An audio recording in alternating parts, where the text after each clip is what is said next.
bienvenue dans cet épisode spécial. Aujourd'hui, nous n'allons pas seulement parler de lois et de réglementations, mais nous allons plonger au cœur de la formation sous-marine professionnelle, touchant à l'essence même d'un métier à la fois ancien et très moderne. Le 2 mars a marqué le début d'un parcours qui va transformer 19 personnes, les amenant à changer complètement leur perspective professionnelle et de vie. C'est un voyage profond, dans tous les sens du terme. Exactement, Chloé. Un voyage qui a commencé avec le nouveau cours OTS Inshore du CEDIFOP, un acronyme qui signifie Centre de formation aux opérations de plongée commerciale et hyperbar. Et ce qui frappe immédiatement et qui en dit long sur l'attractivité de cette formation, c'est l'hétérogénéité de la provenance de ses élèves. Seuls 3 d'entre eux sont siciliens. Seulement 3. C'est une donnée assez surprenante qui souligne une portée bien au-delà du niveau régional. D'où viennent les 16 autres alors, Alex? J'imagine de toute l'Italie, mais peut-être même au-delà de nos frontières nationales, étant donné l'importance croissante de ces certifications. Tu as tout à fait raison, Chloé. Les autres viennent vraiment de tous les coins de l'Italie, de Gallarate à Tarente, de Milan à Viterbe, en passant par de nombreuses autres villes et régions. Mais la plus grande surprise est que nous avons même des étudiants venant de Chine et d'Algérie. Cela en dit long sur l'attrait mondial du cours et sur la réputation que le CEDIFOP a réussi à bâtir. C'est un signal très fort alors, que Palerme et le CEDIFOP en particulier sont en train de devenir un point de référence non seulement national, mais international, pour la formation normée dans ce secteur de haute spécialisation. Ces jeunes vont affronter 660 heures d'entraînement intensif. C'est un engagement remarquable. C'est un investissement significatif, en temps et en énergie, sans aucun doute. Mais il est crucial de souligner qu'il ne s'agit pas d'un cours générique, basé sur des programmes peut-être obsolètes ou non standardisés. Ici, tout tourne autour de 2 piliers fondamentaux qui garantissent la validité et la reconnaissance de la qualification. Et ces piliers sont le nouveau décret de l'assessorat sicilien et les standards internationaux de l'IDSA, l'International Diving Schools Association Correct. J'imagine que cette double conformité est ce qui rend le cours si attractif et les titres obtenus si exploitables au niveau mondial. Absolument. Et ici, nous devons être très précis, car dans le monde sous-marin, la clarté des qualifications est synonyme de sécurité, tant pour les opérateurs que pour les entreprises qui les emploient. Le niveau inshore qu'ils sont en train d'obtenir, qui est le point de départ de la carrière professionnelle, est la combinaison méticuleuse de 2 modules spécifiques et bien définis par les standards IDSA. Peux-tu mieux nous expliquer la composition de ce niveau inshore ? Quels sont les 2 modules IDSA qui le composent et que permettent-ils de faire exactement en termes de technique et de profondeur? Il est important de comprendre la base opérationnelle de ces futurs professionnels. Bien sûr, il s'agit de l'IDS Level 1 qui concerne les plongées avec appareil respiratoire autonome à circuit ouvert, en jargon technique SCUBA, soit Self-Contained Underwater Breathing Apparatus. C'est la première étape fondamentale. Ensuite, nous avons l'IDS Level 2 qui se concentre sur l'alimentation depuis la surface, le soi-disant Surface Supplied. Ces 2 modules mis ensemble forment le professionnel qui est habilité à opérer dans une plage de profondeur allant de 0 à 30 mètres. Donc, l'inshore est la base opérationnelle couvrant les plongées à moins de 30 mètres, tant avec le scuba qu'avec l'alimentation depuis la surface. C'est un point de départ robuste, mais l'ascension professionnelle ne s'arrête certainement pas là. Au-delà de 30 mètres, on entre dans un monde complètement différent, celui de l'offshore, avec des défis et des technologies croissantes. Tout à fait. Le domaine inshore s'occupe principalement des travaux portuaires, des interventions sur les ouvrages civils côtiers, des inspections de barges et de petites embarcations, et parfois du soutien à des projets d'aquaculture. Mais quand on parle d'offshore, des scénarios bien plus complexes et profonds s'ouvrent, principalement liés à l'industrie énergétique, au pétrole et au gaz, et à l'éolien marin. Et quels sont les niveaux de spécialisation au sein de ce monde offshore ? J'imagine que la progression est dictée par des profondeurs plus importantes et par l'utilisation d'équipements de plus en plus sophistiqués et complexes, nécessitant une formation encore plus spécifique et rigoureuse. Exactement. Le premier d'entre eux est l'offshore à l'air, souvent appelé aussi top-up, qui permet d'opérer jusqu'à 50 mètres de profondeur. Ce niveau correspond à l'IDSA Level 3, et ici on commence à utiliser des systèmes de plongée plus complexes qu'en inshore, comme les paniers sous-marins et les cloches ouvertes, qui offrent une plus grande protection et logistique pour l'opérateur. Paniers et cloches ouvertes, ce sont des systèmes qui, j'imagine, offrent un environnement plus contrôlé pour la plongée, une sorte de plateforme mobile pour le plongeur qui opère à ces profondeurs. Et après le level 3, il y a le sommet, le level 4. Oui, il y a le sommet absolu de la profession, l'offshore grand fond, le level 4 IDSA. Ici, nous entrons dans le royaume des plongées extrêmes. Il ne s'agit plus seulement de profondeur, mais de temps de fond prolongé et de la nécessité de mélanges gazou-respiratoires autres que l'air pour gérer les effets de la pression. Les grands fonds, j'imagine que c'est le défi le plus extrême pour quelques élus. Nous parlons de plongées bien au-delà de 50 mètres avec des mélanges de gaz spéciaux, comme l'héliox, un mélange d'hélium et d'oxygène pour contrer la narcose à l'azote et réduire la densité du gaz, et évidemment l'utilisation de systèmes à cloche fermée en saturation. Un environnement où chaque seconde de temps de fond est incroyablement précieuse. Précisément, Chloé. La cloche fermée est un véritable habitat sous-marin qui permet aux plongeurs de vivre et de travailler sous pression pendant des jours ou des semaines. Cette approche, appelée plongée à saturation, élimine la nécessité de décompression multiples entre les plongées, optimisant drastiquement les temps de travail et réduisant les risques associés aux remontées et descentes répétées. C'est la frontière de l'ingénierie sous-marine humaine. Un système incroyablement sophistiqué qui nécessite non seulement des compétences techniques exceptionnelles, mais aussi une résistance physique et mentale hors du commun. Pour en revenir à nos élèves de l'INSHOR et à propos du temps de fond, il y a une exigence très spécifique et non négociable en Italie pour la qualification professionnelle, n'est-ce pas? Un aspect qui est souvent sous-estimé par ceux qui regardent le secteur de l'extérieur. Oui, absolument fondamental. Le DPRS 31 de 2018, le décret du président de la région sicilienne, à la page 7, est catégorique sur cet aspect et établit une condition incontournable. Pour obtenir la qualification professionnelle et pouvoir être inscrit au répertoire télématique des opérateurs sous-marins, chaque élève doit accumuler et enregistrer scrupuleusement dans son logbook les temps de fond minimum établis par la réglementation IDSA. Donc il ne suffit pas de réussir les examens théoriques et pratiques en piscine ou en eau protégée. Il doit y avoir des minutes réelles, documentées et vérifiables, passées sous l'eau dans des scénarios opérationnels qui reproduisent les conditions de travail effectives. Sans ces minutes, même avec un certificat de fin de cours, on n'est pas pleinement qualifié? C'est exactement cela. Sans ces minutes réelles, démontrables et certifiées, l'inscription au répertoire télématique n'est pas possible. Et sans l'inscription, le titre n'a aucune validité légale pour exercer professionnellement. Cette exigence est la garantie que l'opérateur possède non seulement les connaissances théoriques, mais aussi la pratique nécessaire et a réellement développé la sensibilité et la capacité de réaction, nécessaire quand on se trouve sous pression dans tous les sens du terme. Je comprends l'importance de cette clause. J'imagine pourtant que pour un néophyte, accumuler ces heures peut représenter un défi. Beaucoup de cours dans d'autres contextes misent peut-être plus sur l'obtention du bout de papier plutôt que sur l'expérience pratique réelle. Ici, on va à contre-courant. C'est une distinction cruciale, Chloé, et un point sur lequel le CEDIFOP et la réglementation sicilienne sont très sévères. Il ne s'agit pas d'un simple certificat d'assiduité, il s'agit d'une certification de compétence, et la compétence dans ce métier se mesure en grande partie au temps passé dans l'eau, à affronter des situations réelles, à gérer des équipements et à résoudre des problèmes. C'est une philosophie qui donne la priorité à la sécurité et à l'efficacité opérationnelle. Cela me semble être une garantie pour l'employeur, certes, mais aussi pour la sécurité même du plongeur et de ses coéquipiers. Cependant, ne penses-tu pas que cette rigidité sur les temps de fond puisse, d'une certaine manière, créer une barrière à l'entrée excessive pour certains, rendant le parcours plus long et plus coûteux par rapport à une formation peut-être plus expéditive proposée ailleurs? Eh bien, Chloé, je comprends ton point de vue et l'inquiétude concernant la barrière à l'entrée. Cependant, dans le secteur de la plongée professionnelle, nous ne pouvons pas nous permettre de compromis sur la sécurité et l'expérience. Le coût d'une erreur sous l'eau est bien trop élevé. Ces exigences ne sont pas là pour entraver, mais pour sélectionner et former des professionnels capables d'opérer avec un maximum de sécurité et de fiabilité. Il ne s'agit pas d'une barrière, mais d'un standard d'excellence. Et je comprends l'argument sur la sécurité. Pourtant, c'est un métier qui demande un gros investissement initial, tant en temps qu'en argent.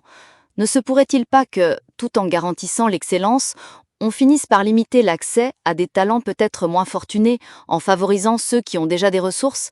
C'est une question d'accès équitable à la profession, en plus de la sécurité. C'est une discussion légitime, Chloé, et très complexe. Cependant, il est important de souligner que la profession d'OTS, d'opérateur technique subaquatique, est parmi les plus rémunératrices du secteur maritime, précisément en raison des risques et des compétences requises. L'investissement initial est souvent rentabilisé dans un temps relativement court, à condition d'avoir la motivation nécessaire. Et la réglementation garantit que seuls les mieux préparés entrent sur un marché où la confiance est primordiale. Un point de vue intéressant, qui cadre l'investissement comme un filtre nécessaire pour une profession d'élite. Mais il y a un moment vraiment unique et fascinant dans ce cours, qui unit une tradition séculaire à une sensibilité presque artisanale, un pont entre le passé glorieux et innovation. Je fais référence à la toute première plongée en alimentation depuis la surface. Oui, c'est un moment presque magique, Chloé, et cela représente une expérience pédagogique irremplaçable. Pour leur première expérience pratique de plongée depuis la surface avec alimentation par le tableau, les élèves n'utilisent pas tout de suite un casque moderne en résine ou en matériaux composites. C'est là qu'entre en jeu le Palambarus, un nom qui évoque l'histoire et des racines profondes. Le Palambarus, un nom évocateur qui rappelle immédiatement l'ancienne figure du scaphandrier à casque. J'imagine que ce n'est pas un simple casque, mais une pièce avec une histoire, peut-être une réplique fidèle ou un objet d'époque restauré avec soin. Qu'est-ce qui le rend si spécial dans ce contexte de formation ? L'histoire derrière le Palambarus est encore plus fascinante qu'on ne pourrait le penser. Ce n'est pas un casque d'époque restauré, mais une création moderne qui honore la tradition. Mauricio Masucci, le constructeur du casque, nous a raconté avec beaucoup de passion sa vision. Je cite textuellement ses paroles, qui, je pense, rendent parfaitement l'idée. Je suis curieuse d'entendre les paroles de son créateur. C'est souvent de la passion personnelle que naissent les outils les plus significatifs. Qu'a dit exactement Mauricio Masucci à propos du Palambarus et de sa genèse ? Maurizio Masucci a affirmé, quote, « Je voulais un vrai casque. Cuivre, laiton et bronze. Le poids, l'odeur du métal étamé, le défi de faire correspondre les pièces dans le garage, de les souder avec un soin maniaque, et puis voir ces hublots full size prêts pour la mer, comme des yeux qui s'ouvrent sur un nouveau monde. Pour moi, c'est l'évolution de l'espèce, le Palambarus. » Fin de citation. Un véritable chef-d'œuvre artisanal, mais avec une âme contemporaine. Une déclaration qui renferme toute la passion et la maîtrise artisanale.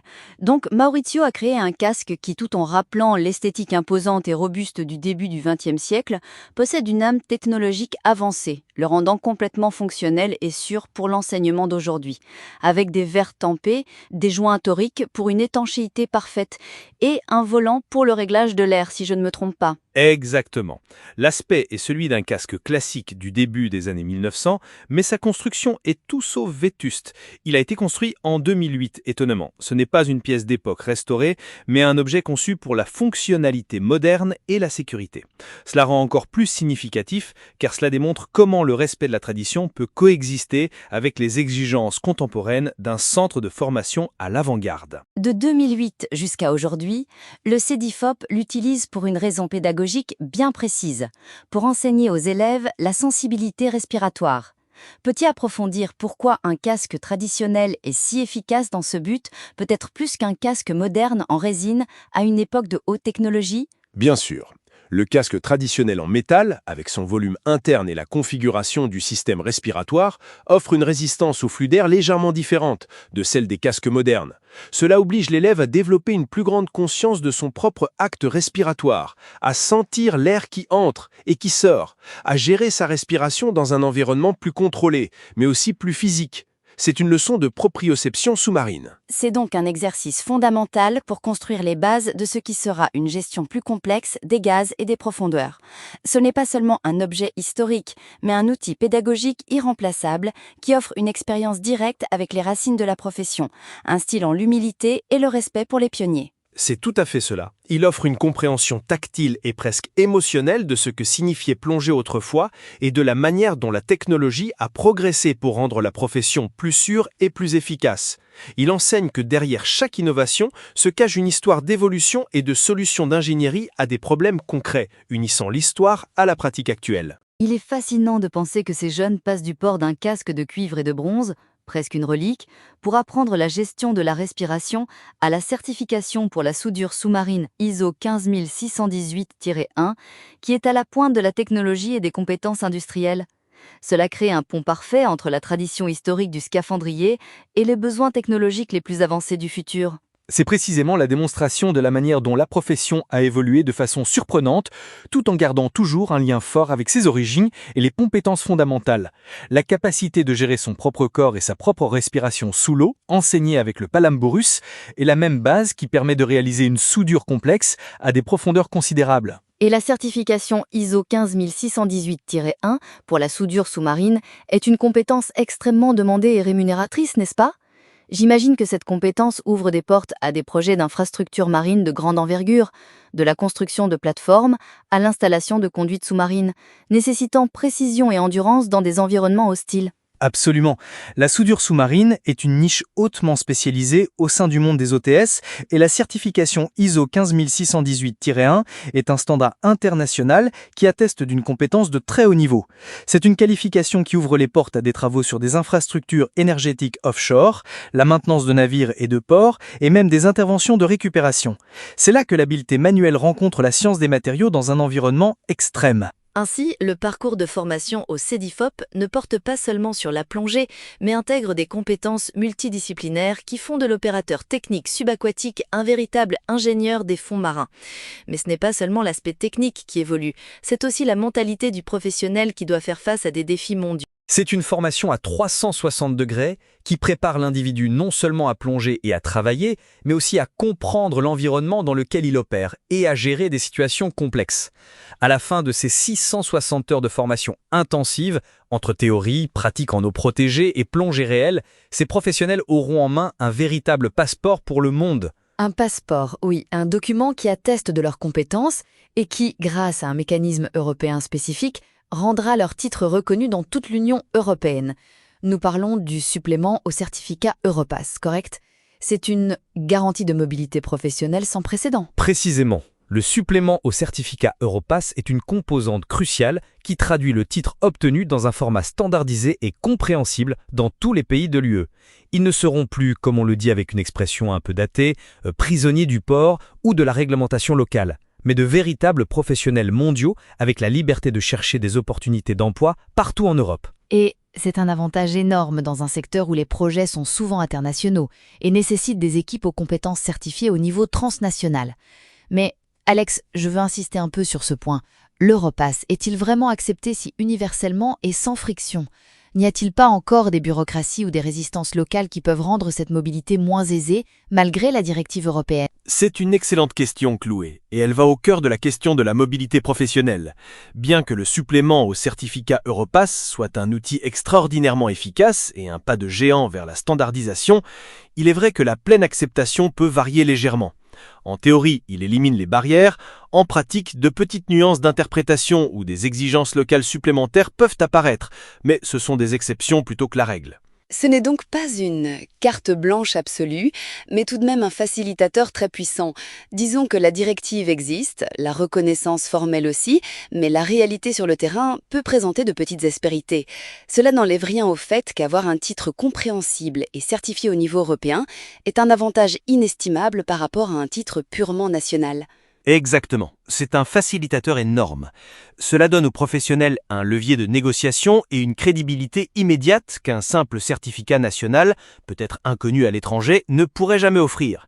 La plupart des grandes entreprises internationales opèrent dans un contexte européen et apprécient énormément la clarté et la standardisation que l'Europass garantit. Il permet de surmonter l'obstacle linguistique et réglementaire initial. Ainsi, l'Europass n'élimine pas tous les pépins possibles, mais crée un cadre solide que les entreprises reconnaissent et valorisent. Cela projette ces OTS vers un futur où les opportunités de carrière ne sont plus confinées, mais s'étendent à travers les mers et les continents. Absolument, oui. Du fin fond de la Chine jusqu'à Galarat, les grands travaux sous-marins, la maintenance d'infrastructures énergétiques ou la recherche et récupération parlent aujourd'hui une seule langue, celle de la compétence certifiée et reconnue au niveau international. Et le CEDIFOP, avec son approche rigoureuse, contribue à former ces ambassadeurs de la compétence italienne dans le monde. C'est une belle image, celle des ambassadeurs de la compétence italienne. Je voudrais approfondir un instant un aspect que nous n'avons fait qu'effleurer, lié à la sécurité et à la réglementation. Nous avons parlé du DPRS 31 de 2018. Quel est son rôle exact et pourquoi est-il si important que ce soit un décret régional et non étatique ? Le DPRS 31 de 2018 est le décret du président de la région sicilienne. Son importance est double. Tout d'abord, c'est la norme qui, en Sicile, régit de manière spécifique la formation et l'exercice de la profession d'opérateur technique subaquatique, en intégrant et rendant opérationnels les standards internationaux IDSA dans le contexte réglementaire régional. Cela garantit un cadre légal clair pour la formation et l'activité. Et le fait que ce soit un décret régional, plutôt qu'un décret étatique, a-t-il des implications particulières ? Cela ne crée-t-il pas une fragmentation réglementaire, sachant que nous parlons d'une profession qui, comme nous l'avons vu, est de plus en plus mondiale et mobile ? J'ai des doutes sur la cohérence du système. C'est une critique valable, Chloé. Avoir des réglementations régionales peut, en théorie, mener à une fragmentation. Cependant, dans le cas de la Sicile, la région a une compétence spécifique et presque exclusive en matière de formation professionnelle, en vertu de son statut spécial. Ainsi, plutôt que de créer du désordre, ce DPRS a comblé un vide juridique qui aurait autrement laissé le secteur sans réglementation claire sur le territoire sicilien. Ainsi, dans ce cas précis, le décret régional est une solution pragmatique à un vide réglementaire plutôt qu'un facteur de fragmentation. Il donne une référence certaine à des écoles comme le CEDIFOP et au futur OTS. Mais cela signifie-t-il aussi qu'en dehors de la Sicile, il pourrait y avoir de légères différences dans les interprétations ou les exigences ? Ou l'Europass lisse-t-il ces différences au niveau continental ? L'Europass lisse les différences au niveau continental pour ce qui est de la reconnaissance du titre et des compétences associées. Mais la réglementation régionale régit la dispense de la formation et les exigences internes pour l'obtention de ce titre dans cette région spécifique. Ainsi, alors qu'un OTS formé en Sicile aura un titre reconnu dans l'UE grâce à l'Europass, les exigences de formation pourraient avoir été légèrement différentes de celles d'un cours donné, disons, dans une autre région italienne, si elle avait eu sa propre réglementation spécifique. C'est une distinction subtile mais importante. La formation suit les règles régionales, mais le certificat final a une validité étendue. Cela nous amène à réfléchir sur l'avenir de cette profession. Quels sont les prochains défis pour un OTS une fois la qualification InShore obtenue ? Les défis sont multiples et stimulants. Une fois la qualification InShore obtenue, la première étape est de commencer à travailler en accumulant de l'expérience pratique dans la plage de profondeur autorisée. Beaucoup trouvent un emploi dans les travaux portuaires, la maintenance de conduites sous-marines, les inspections navales. Cette expérience est cruciale pour consolider les compétences apprises. Et après avoir consolidé l'expérience inshore, j'imagine que la progression naturelle se fait vers les niveaux offshore que nous avons décrits, pour accéder à des travaux plus complexes et mieux rémunérés qui nécessitent une spécialisation supplémentaire. Précisément, l'offshore à l'air, l'IDASA Level 3, est l'étape suivante pour beaucoup, permettant d'opérer jusqu'à 50 mètres. Ensuite, pour les plus ambitieux, il y a le Level 4, le grand fond, qui ouvre les portes au monde des plongées à saturation et des mélanges gazeux, qui sont le sommet de la carrière et nécessitent des années d'expérience et une préparation psychophysique exceptionnelle. Cela demande un engagement constant dans la formation et la mise à jour. Ce n'est pas une profession où l'on peut se contenter du premier titre. L'apprentissage est un processus continu, surtout avec l'évolution des technologies et des réglementations de sécurité. Absolument. Le monde sous-marin professionnel est en constante évolution. Nouvelles technologies pour l'exploration, pour les travaux de construction, pour l'inspection robotique, tout cela exige que le professionnel soit toujours à jour, non seulement sur ses propres techniques de plongée, mais aussi sur les équipements et les protocoles de sécurité. C'est un secteur qui ne pardonne pas l'immobilisme. C'est un aspect crucial. La formation au CEDIFOP ne fournit donc pas seulement un point de départ, mais pose les bases d'une mentalité d'apprentissage continu et d'adaptation. Un peu comme le Palombarus, qui, bien qu'étant une évocation, enseigne une sensibilité encore actuelle. C'est une analogie parfaite. Le Palombarus enseigne la conscience de base, les racines de la respiration sous l'eau. Les soudures ISO 15198-1 enseignent la précision et l'application de technologies avancées. L'Europass enseigne la mobilité et l'ouverture d'esprit. Tout est interconnecté pour former un professionnel complet et résilient. Ainsi, le message clé est que la profession de TS est un parcours de vie, pas seulement une qualification isolée. Elle requiert curiosité, dévouement et une solide éthique de travail. Mais en parlant d'éthique, quels sont les risques éthiques ou professionnels majeurs qu'un ETS pourrait rencontrer et comment la formation au CEDIFOP cherche-t-elle à les atténuer ? Excellente question, Chloé. Les risques éthiques et professionnels sont intrinsèques à toute profession à haut risque. Tout d'abord, il y a la tentation de brûler les étapes sur les protocoles de sécurité pour gagner du temps ou de l'argent, une pratique extrêmement dangereuse et malhonnête. La formation au CEDIFOP inculque une culture de la sécurité intransigeante, où chaque procédure est sacrée. Ainsi, la discipline et le respect des procédures sont la première ligne de défense contre les dérives éthiques. Mais il y a aussi des pressions externes, peut-être de la part d'employeurs qui cherchent à repousser les limites ou qui proposent des travaux pour lesquels l'ETS n'est pas pleinement qualifié ou équipé. Comment apprend-on à dire non dans un secteur aussi compétitif ? C'est un point fondamental. La formation comprend également des modules sur la législation du travail sous-marin et sur la responsabilité professionnelle. Les élèves apprennent à reconnaître leurs limites, les limites de leur qualification et des équipements. Ils apprennent que dire non à un travail dangereux ou hors de leurs compétences n'est pas un signe de faiblesse, mais de professionnalisme et d'intégrité. La vie d'un collègue ou la sienne peut dépendre de cette décision. C'est crucial. Savoir refuser une mission dangereuse ou non conforme, même si elle est économiquement alléchante, est la marque d'un vrai professionnel. C'est une forme de leadership silencieux qui se développe avec la conscience et la formation. Exactement. Et puis, il y a le risque d'opérer dans des situations où l'environnement marin lui-même est compromis, peut-être par des déchets toxiques ou de la pollution. La formation inclut également une sensibilité environnementale, en enseignant aux opérateurs à minimiser leur impact et à signaler les situations problématiques. Ils ne sont pas seulement des travailleurs, mais des gardiens de la mer. Gardiens de la mer, j'aime cette définition. Elle reconnaît leur double responsabilité envers leur travail et envers l'environnement dans lequel ils opèrent. Cela ajoute une dimension éthique non négligeable à un métier déjà très exigeant en soi. Oui, c'est un aspect qui prend de plus en plus d'importance.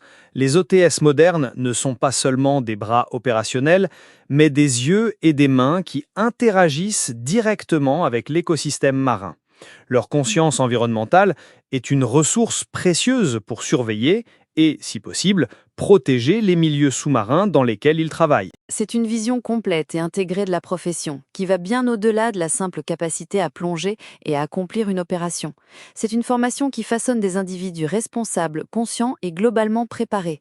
Il est clair que le CEDIFOP est en train de fixer un standard d'excellence. Je le pense vraiment, Chloé.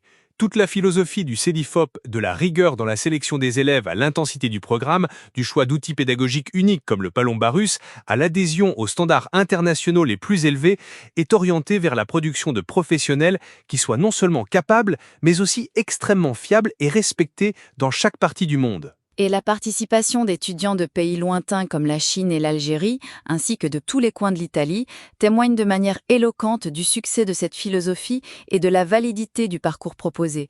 C'est un centre d'attraction pour ceux qui cherchent le meilleur dans ce domaine. Absolument. Ces 19 pionniers qui ont commencé le cours en mars ne sont pas seulement en train d'apprendre un métier, ils posent les bases d'une carrière internationale, basée sur des compétences reconnues et sur une compréhension profonde de leur rôle, tant technique qu'éthique. Ils deviennent membres d'une communauté mondiale de professionnels hautement qualifiés. Ils deviennent, de fait, les piliers des prochaines générations d'opérateurs techniques subaquatiques.